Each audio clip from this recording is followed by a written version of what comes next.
My name is Erik Hemming and I work for the Åland University of Applied Sciences in Finland.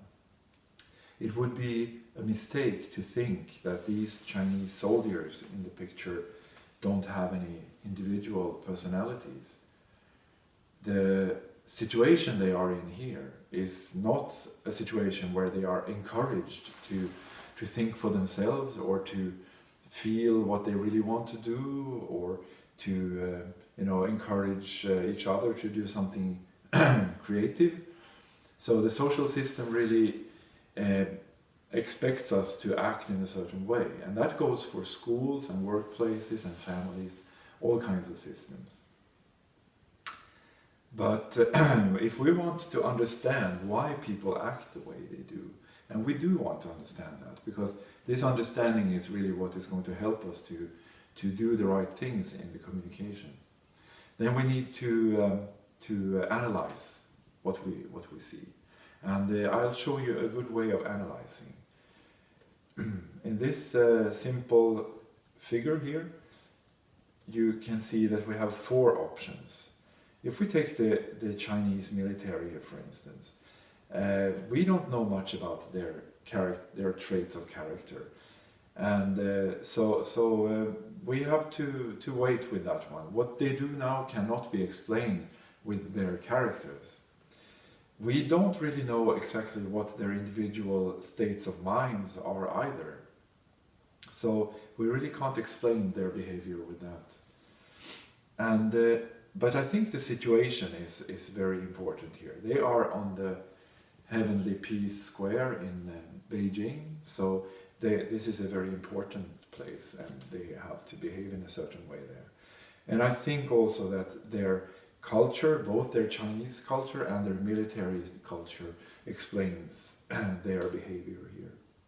So, but these 4 words can be used another time. It might be another one of these 4 words that actually explain a person's behavior. And social systems are very complicated. On top of everything else, these are also complicated. But we have to learn when we grow up. We have to learn what is really expected of us. And we learn to adapt to the expectations. That's how we can be said to be successful. If anybody has power in the social system, that power is important to identify, and that person is then somebody we really have to learn how to deal with. The powerless people we don't have to worry about. If you work on board a ship, you have a very condensed form of a society there, a social system where you see everything that goes on in the system very clearly, because the ship is so limited.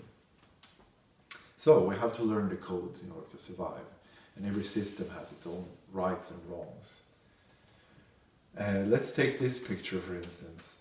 It's a social network. Who is the powerful person here? Well, probably not the people on the outskirts. It's probably somebody in the center. So we have to identify these people. It's normally the person whom everyone else's noses point at. The person they're looking at, the person they're listening to, that's probably the powerful person. So we probably need to find out who that person is, he or she. And if you take the metropolis hinterland theory, which can also be called the center-periphery theory, then we have the same thing here. You have a society, and in the center you have the power, you have the valuable things. And in the outskirts, you have the people who come in from outside, and they probably want to come into the center. And in order to do so, they can use their own talents. We can call them social capitals, cultural capitals, economic capital if you have money, and other political capitals maybe. With some kind of capital you can make transactions. So if you have friends, you can actually change that into some kind of influence. So this is something I wanted to say more about, so please see my next video.